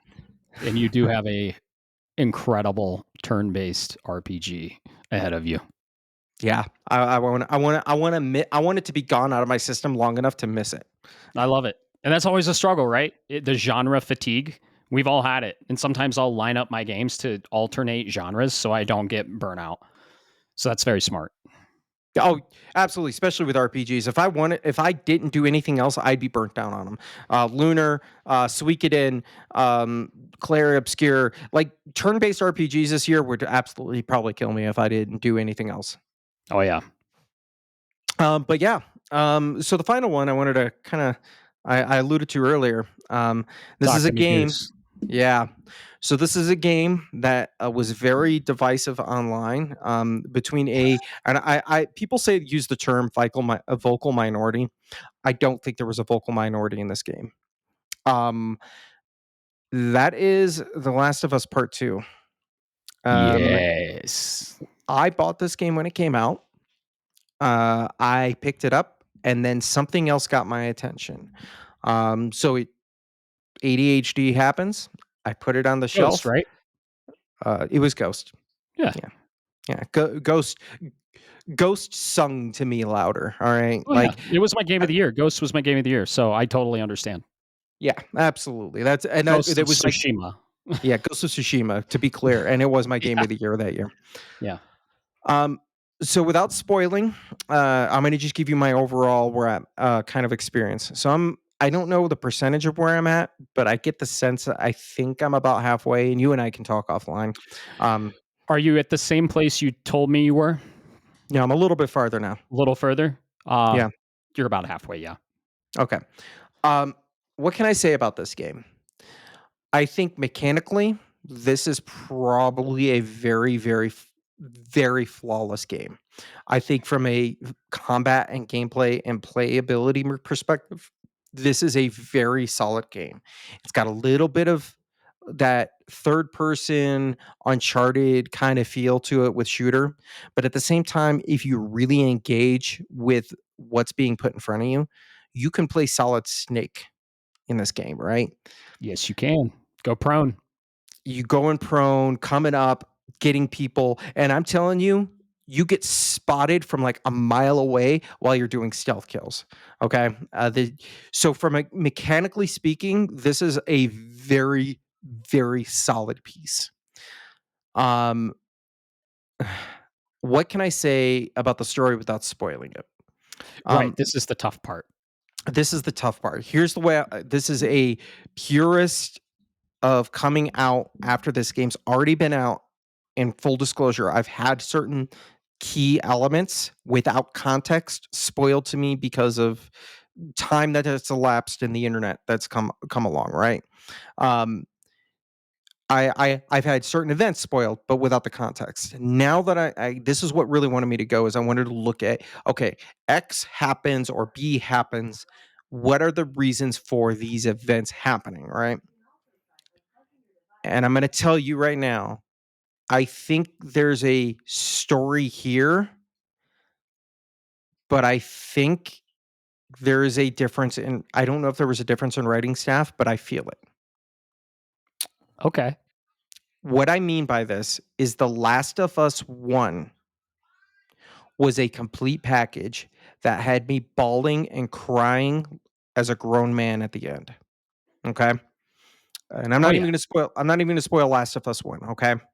I did like The Last of Us 1 better than 2. I did. The story. Gameplay? No. 2 has it over 1. Just like you said. Yep. I think 2 was the fact that 1 was so successful because it was a good swan song for the PS3, but it Mhm. really launched with the PS4 because the PS3 was not the platform to really play it on. PS3 didn't have the numbers. When it came to PS4 is when I played it and it connected. And I think I would have to go look at the sales numbers, but I'm a betting man and I'm betting you the sales for Last of Us skyrocketed the second it was on PS4. Oh, it Um, was incredible. when those numbers came in, I get the sense Sony went to Neil and his team, Neil Druckmann, for those who don't know what I mean, and he Naughty said Dog? Yep.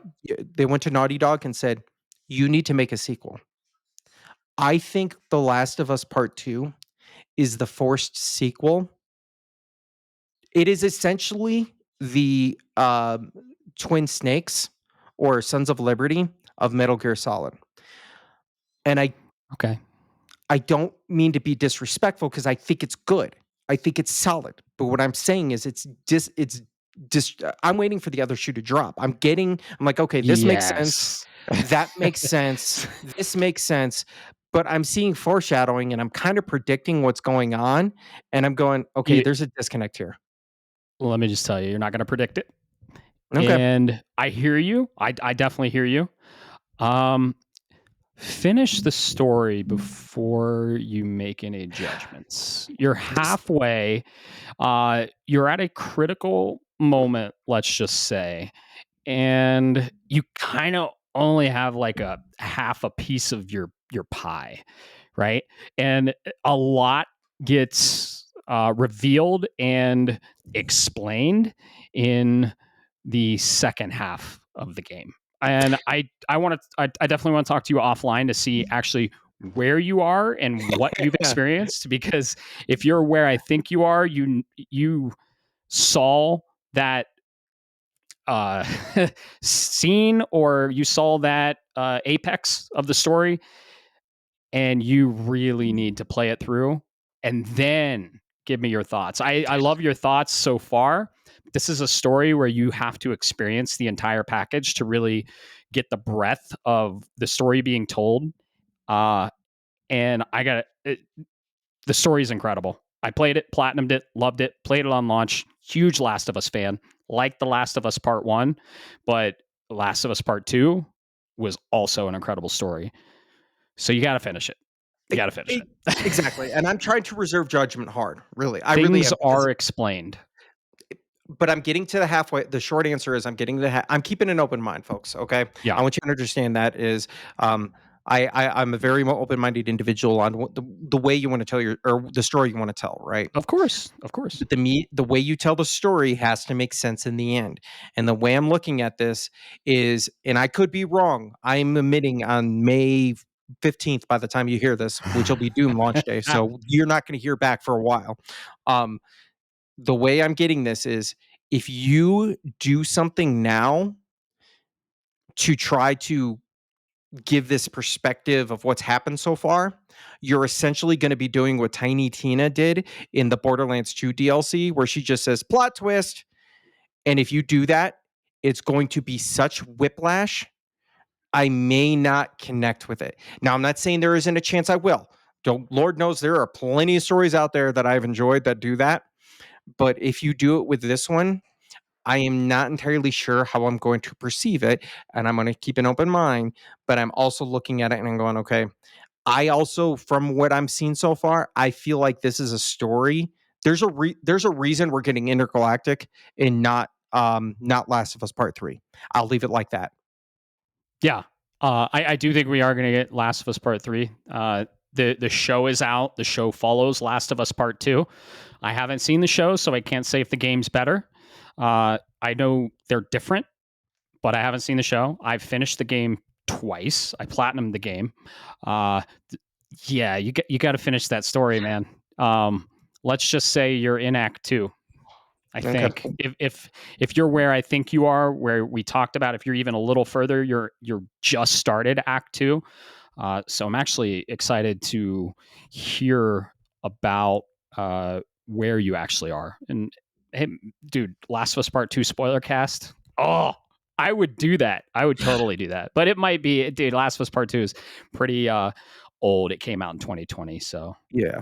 dude, I'll I'm give you I'm so glad you're going through it. I'm so glad you're going through it. Yeah, I'll give you the 2 final thoughts on this is one, Yeah. I'm going to let it marinate where I'm at right Yes. now because there are games coming, so I'm gonna get back to it, right? I need to think about it. I've been thinking about it, right?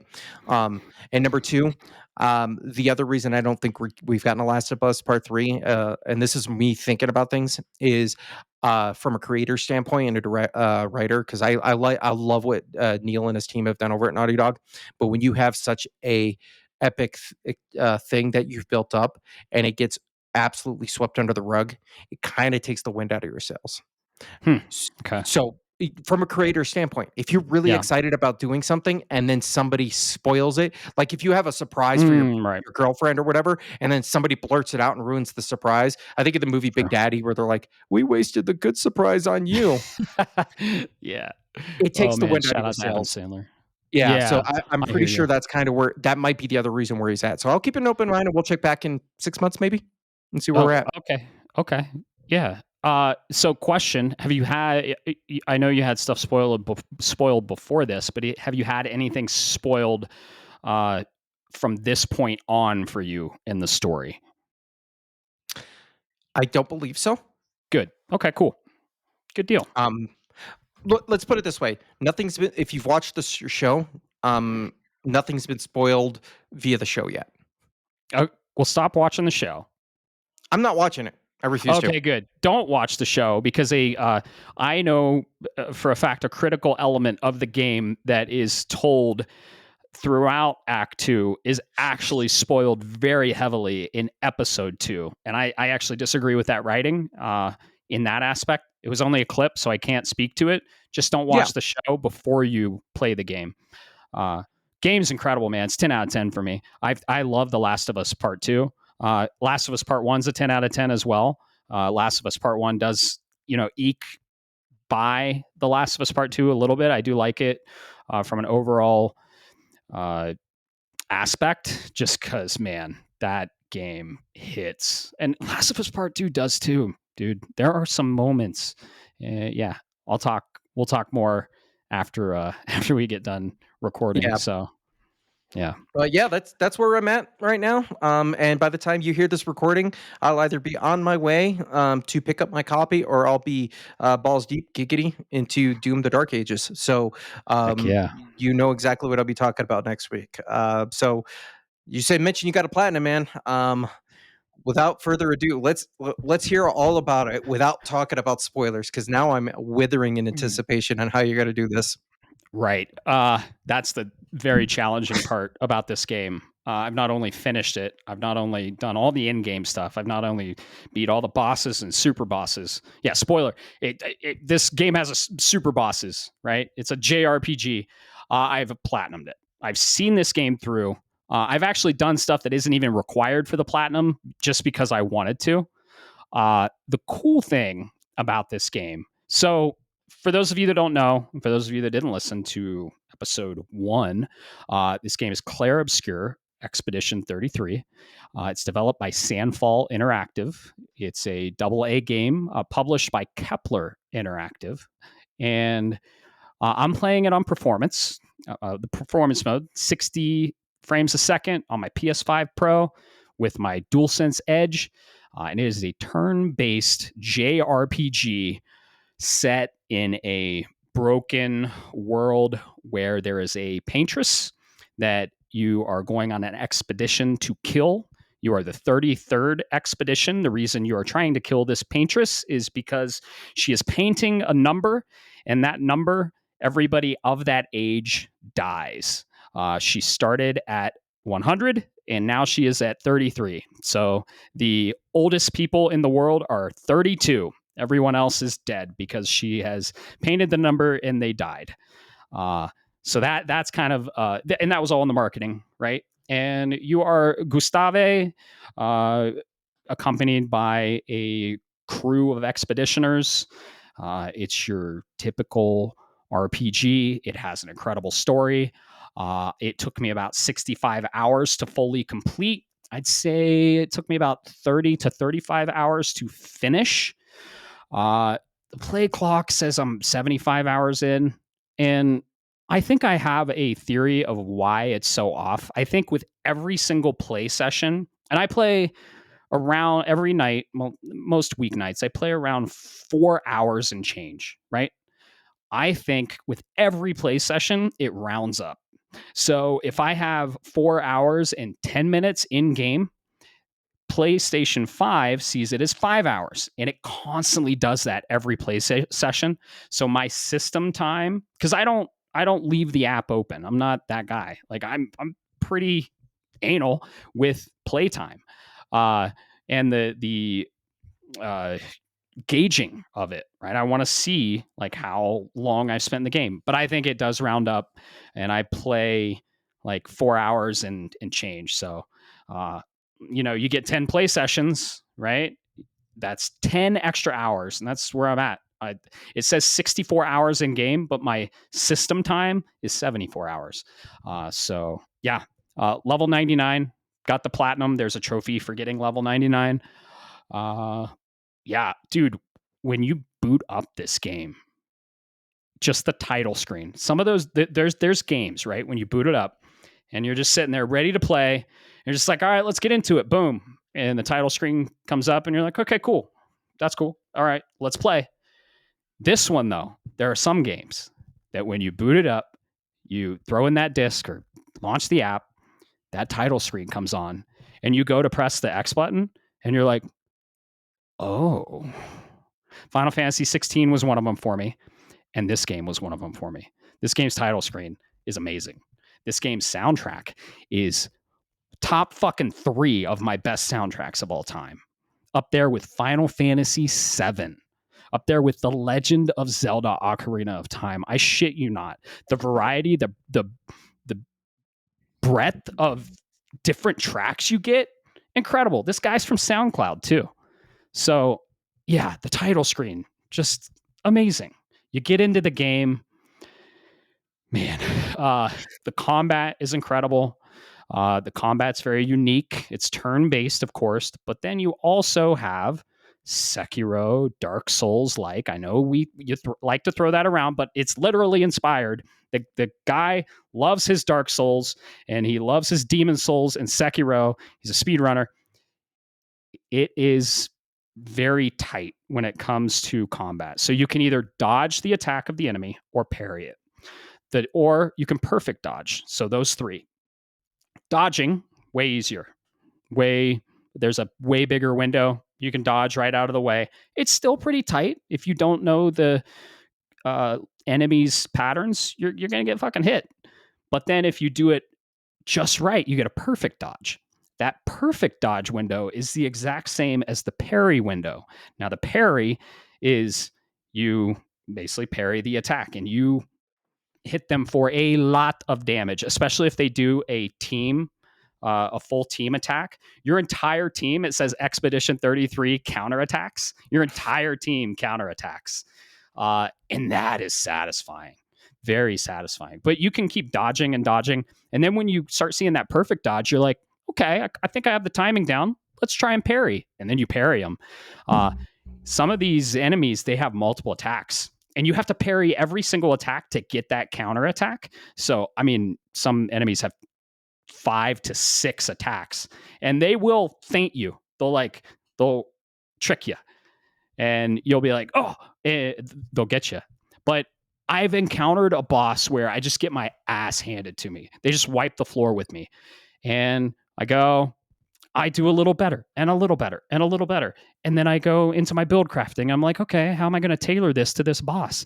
And I eventually just nail it. It's like a Dark Souls boss. When I dropped this specific super boss, it was the same feeling as dropping a Bloodborne boss or a Demon Souls boss or a Lies of P boss. It's the same feeling. It's incredible. So Yeah. So I got a question then. Since you're build crafting, does this yes. game encourage you to break it? Oh my God. Okay. I'm almost there and I'm going to talk about breaking the game.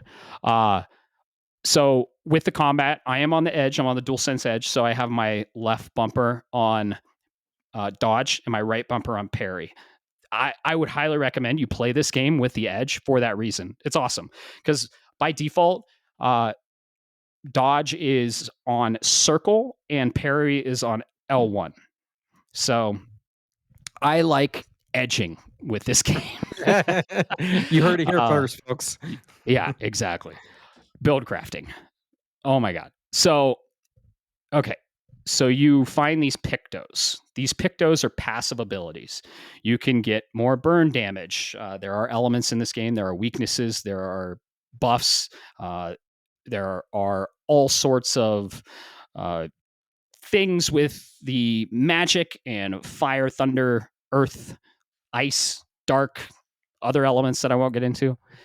You find these pictos, and these are passive elements. You equip these pictos. You have 3 slots to equip these pictos in. And if you fight 4 battles with a picto equipped, you learn it for your entire team to then equip as a luminous, I think it's called. And you have luminous points. So this is a lot like Final Fantasy IX. actually. So Final Fantasy 9, you equip your weapon and you learn these skills, and then these skills are available for you to slot if you don't have the weapon equipped. But for this game, it's equipable for the entire party. And I'm not going to tell you how many eventual party members there are, but there are more than what you see in the marketing. We'll just say that. And yeah, I think I ended. There's like there might even be like 100 pictos. There are a shitload of pictos. This game encourages you to break it. Like I got a picto that then fed into another picto that then triggered another picto, and I broke Lune. I'm telling you right now. I showed you the screenshot. I ended the battle with 1 second. I I won't go into the pictos I used. I'll go in on the spoiler cast, but I broke this game. This game encourages you to break it. You break this game, and then it's like, oh my God, I broke this game. There's no way I could break it even further. And then you break it another 50 fucking times. It's nuts. Like I have so many broken builds. So, Dude, you know what other yeah. game, and I know you haven't played, that does that? What, Persona? Metaphor. Metaphor. I was close. Yeah. Yeah, the combat, the UI combat, the UI for the combat, very heavily inspired by Persona and Metaphor. Very graphically pretty, and your options are like they shoot out from the side of your character. This game runs perfectly. There is a little bit of a hiccup I saw in the beginning, but it worked itself out. It's just a tiny little frame stutter when you go in. I'm on a pro. I'm playing on performance. Like I'm best of the best when it comes to performance, but that kind of worked itself out. So yeah, very responsive too. You can go right into the actions. Boom, boom, boom, boom, boom. Uh, yeah, it's very cool. So the UI is very heavily Persona influenced, I'd say. I'm seeing all kinds of influencers from Final Fantasy games, from old school JRPGs. This was in the marketing, so I'm just going to say it. Maybe. Do you?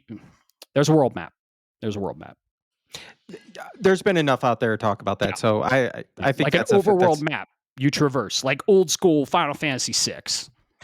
if you look at the inspiration for half a second, and sniff a little bit, that I don't consider that necessarily a spoiler. You know what I consider Right. mechanical spoilers, and I recently had to turn off a podcast for it. It What? would be Doom. I don't give a Oh, I have no clue what's yeah. going on in Doom, but I want to know Right. mechanically. Yeah. Expedition 33 is the kind of game where I want to keep away from the story. Gotcha. Yeah, no, I won't talk any about the story. I'll tell you the concept. And then your Expedition 33. So there have been many more expeditions before you that are basically the tagline is, we continue and we leave things for those who come after. Uh, and these expeditions just slowly keep progressing because they're helping each other. And I'm talking expeditions of like 50 people, like because the paintress paints the number and the people of that age die. Let's say you're expedition 50 and you're 40 or in you're 50 years old and it's on expedition 51. You're like, oh, I'm gonna die. She's gonna paint me. So let's go out. Let's help the expedition after me, and let's leave clues for them. So, and there's a tagline: when one falls, we continue. Uh, and you come across a lot of history with the expeditioners. So that's story wise. Yeah, I I broke the game many, many times. The cool thing about this game is I didn't have to really look anything up. I I got to about 92% on the trophies. I completed every single challenge, including super bosses, including the hardest challenge in the game. And ooh boy, it is Dark Souls level challenging without looking anything up. I had enough information, enough knowledge. The game told me enough to where I could put the pieces together and break the shit out of the game to accomplish this insanely tough boss that I went to, got my ass handed to me, and I was like, I'll come back. built a little bit, went back, got my ass handed. I'll come back. And I just kept doing that. And then eventually I was like, okay. And it really like tests you. And it's like, get good and then come back, or break it a little bit more and then come back. So yeah, I grinded only like 2 hours in this game. It like the game has enough content to where you don't have to grind a lot. So yeah, for that reason, it's the first game I ever didn't have to look anything up, and it's the first game I haven't grinded a lot. For that reason, I don't like doing favorite. I really don't, but I do have to do favorites. I think it's my second favorite RPG of all time, literally right Ooh. under Final Fantasy VII, and I think it's better than the original Final Fantasy VII. And as a whole, with Final Fantasy VII Remake, Rebirth, and the next remake, that's why Final Fantasy VII only has the edge on this. I'm telling you, man, it's the one of the best RPGs of all time. It's my second favorite. Ooh, wow. I know. That's a tall order, my friend. Yep. So, yeah, that's Clair Obscure Expedition 33. Saw it through, platinumed. I can't recommend it enough. It's my game of the year, and it probably won't be topped. So, did you have any other questions for me on it? No, you asked. Well, the one thing I was curious about with the JRPG is, can you break it? Game that encourages you to 100%. break it and Yeah. still have fun with it and challenge you, screams right up my alley. Yep. Yeah, you can definitely break it. So, cool. As we said Well, at the beginning, big number gripper. oh yeah, yeah, dude. I was hitting for 6 figures. I was hitting base attacks for like 650,000 with my main character in end game. So yeah. Oh god, this game. And you take a step back and you just think back on it, and you're like, man. So I can't wait to have the spoiler cast. I'm excited, and I can't wait for you to play it, and I can't wait for all of you to play it, listening, and tell me how it is. I know we have some listeners playing it. But yeah, those are the games we're playing. That's the news. This has been episode 3. Pretty cool. Had some fun. Drank some beer. What do you think? Should we get the hell out of here? I think we go ahead and call this a good one. Awesome. Well, thanks so much for listening. Hope you enjoyed. Have a good rest of your day, whatever day that may be. And as always, keep the conversation going with video games. Peace. Shapes of Gaming is a podcast shaped around gaming and, most importantly, our community. That's you. It is written, created, and recorded in beautiful Colorado Springs, Colorado by me, Matt Stenson, and my good friend Bob Harriman. If you would like to be part of this amazing community, be sure to like, subscribe, or follow us on all the social media platforms or the podcast app of your choice. Thanks so much for listening, and always remember, keep the conversation going, and most importantly, keep gaming.